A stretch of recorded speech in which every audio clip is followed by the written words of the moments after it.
So yun mga tol, no? Update ko kayo dun sa ating binilad na baboy, ang kiniig na ginaya natin sa Cordillera. Ayan. So ito update niya, no? Pangalawang araw niya. Pakita ko sa inyo. Oh, ayan siya, oh. Tuyo na siya, oh. Tigas. Ano, tuyo. So yun, di siya nilangaw, no? Kita nyo, wala siyang magot o uod.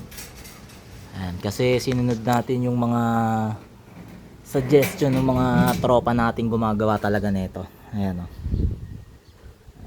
So ayun, talagang okay na okay. Ililipat ko muna siya. Ililipat natin siya. Ayan, oh. Wala siyang magot. Ayan, oh. Ililipat natin siya kasi parang uulan. So dito muna natin siya para hindi siya mabasa. Kasi pag nabasa daw to, ayun, doon na yung posibilidad niyang magkaroon ng maggots.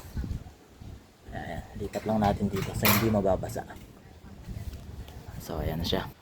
Ayan, 2 days. Ano yung itsura niya sa 2 days? Malutong na. Active yung sinabi sa atin para hindi siya langawin.